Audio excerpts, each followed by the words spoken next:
امریکی صدر Donald Trump نے ایران جنگ سے متعلق کابینہ کا غیر معمولی اجلاس طلب کر لیا۔ ٹروتھ سوشل پر لکھا، ایران پر بات چیت کے لیے کابینہ اجلاس وائٹ ہاؤس میں ہوگا۔ خراب موسم کے پیش نظر اجلاس کو وائٹ ہاؤس منتقل کیا گیا۔ اس سے پہلے یہ اجلاس کیمپ ڈیوڈ میں ہونا تھا۔ امریکی میڈیا کے مطابق ٹرمپ انتظامیہ ایران کے ساتھ وسیع تر معاہدے کے لیے اگلے اقدامات پر غور کر رہی ہے۔ اجلاس میں مذاکرات سے متعلق اہم فیصلے متوقع ہیں۔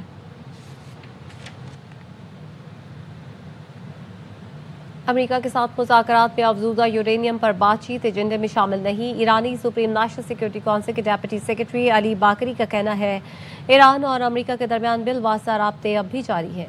جب تک تمام معاملات پر اتفاق نہیں ہو جاتا، کسی معاہدے کو حتمی نہیں سمجھا جائے گا۔ ایران اور عمان آبنائے ہرمز میں جہازوں کی آمد و رفت کے لیے نئے طریقہ کار پر بات چیت کر رہے ہیں۔ ایران کا ساحلی علاقہ جارح قوتوں کا قبرستان بنا دیں گے، پاسداران انقلاب نے خبردار کر دیا۔ پاسداران انقلاب بحریہ کے سیاسی معاون محمد اکبر زادہ نے کہا، امریکہ کے ساتھ دوبارہ جنگ کے امکانات کم ہیں، تاہم ایران کسی بھی حملے کا بھرپور جواب دینے کے لیے مکمل طور پر تیار ہے۔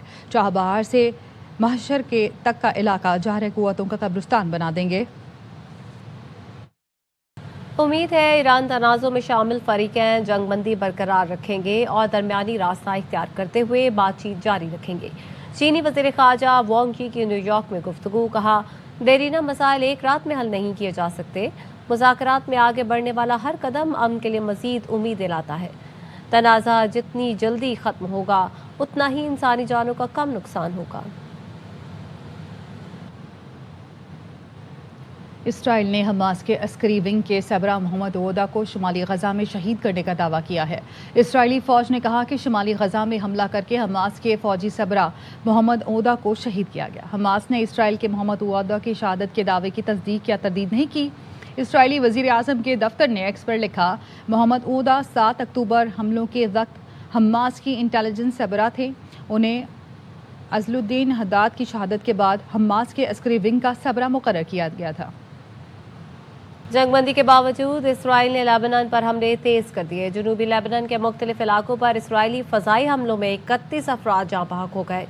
لیبنانی وزارت صحت کا کہنا ہے جاں بحق افراد میں 4 بچے اور 3 خواتین بھی شامل ہیں۔ 40 افراد زخمی ہوئے ہیں۔ تبتیہ میں متعدد مقامات پر دھماکوں کے بعد دھوئیں کے بادل اٹھتے دیکھے گئے۔ اسرائیلی فوج نے 50 سے زائد قصبے اور دیہات خالی کرنے کی وارننگ جاری کی ہے۔ اسرائیلی وزیر اعظم کا کہنا ہے فوج جنوبی لیبنان میں بڑی زمینی کارروائی کرتے ہوئے اسٹریٹجک علاقوں کا کنٹرول حاصل کر رہی ہے۔ نائب وزیر اعظم اسحاق ڈار نے نیو یارک میں اقوام متحدہ سیکرٹری جنرل انٹونیو گوتریس سے ملاقات کی ہے۔ ملاقات میں مشرق وسطیٰ کی صورتحال، خطے میں امن و استحکام کے لیے پاکستان کی سفارتی کوششوں، اقوام متحدہ سلامتی کونسل اصلاحات، جموں کشمیر، افغانستان اور فلسطین سمیت اہم امور پر گفتگو ہوئی۔ ترجمان دفتر خارجہ کا کہنا ہے سیکرٹری جنرل انٹونیو گوتریس نے عالمی امن و سلامتی کے لیے پاکستان کا کردار سراہا۔ آج عید کے روز ہم ایسے بہادر لوگوں کو بھی یاد کرتے ہیں جنہوں نے اپنی مسکراہٹیں، اپنے خواب، اپنی جوانیاں اس وطن پر صرف اس لیے قربان کر دیں تاکہ سبز ہلالی پرچم ہمیشہ سربلند رہے۔ کیپٹن عمر چیمہ انہی شہداء میں سے ایک ہیں۔ ان کے والدین سے ہمیں ملوا رہی ہیں کراچی سے عشرت خان۔ شہید کبھی نہیں مرتا، شہید زندہ ہوتے ہیں۔ یہ چھٹی ہے جو کہ بغیر اس کے گزارتا ہوں۔ پاکستان کی تاریخ ہماری رگوں میں دوڑتا لہو ہے۔ جب دشمن للکارتا ہے تو دھرتی کے بیٹے جان کا نذرانہ دے کر دشمن کے ناپاک عزائم خاک میں ملا دیتے ہیں۔ انہی جان نثاروں میں ایک درخشاں نام کیپٹن عمر چیمہ ہے۔ میں نے کل ملائی اس سے 1 گھنٹہ پہلے عمر کی شہادت ہو چکی۔ کیا کہہ رہے ہو؟ کیپٹن عمر جس نے صرف یونیفارم نہیں پہنا بلکہ اپنے سینے میں پاکستان کی محبت بسائی۔ بہت کمی محسوس ہوتی ہے، میں ہر روز یاد کرتی ہوں، بہت خیال رکھنے والا تھا۔ کیپٹن عمر نے ثابت کر دیا پاکستانی سپاہی وطن پر آنچ آنے نہیں دیتا۔ غیرت مند قومیں اپنے شہداء کو کبھی فراموش نہیں کرتی۔ اب چاہے تہوار خوشیوں کا ہو یا کوئی عام دن، وطن پر قربان ہونے والے بیٹے ہمیشہ دلوں میں زندہ رہتے ہیں۔ کیمرامین نعمان شیخ کے ساتھ عشرت Khan, ARY news, Karachi.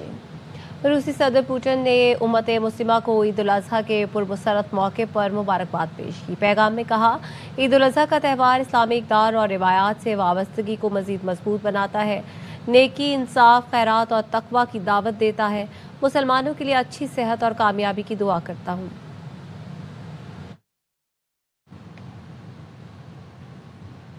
New York کے میئر زہران ممدانی کا عید الاضحیٰ پر پیغام، جس میں انہوں نے عید الاضحیٰ پر مبارکباد دی۔ کہا کہ عید الاضحیٰ ہمیں حضرت ابراہیم کی قربانی کی یاد دلاتی ہے۔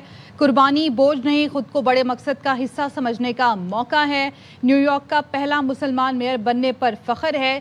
یکجہتی کے ذریعے قیادت کے لیے پرعزم ہوں۔ ہماری یکجہتی ہی ہماری طاقت ہے۔ عید سعید، نیو یارک۔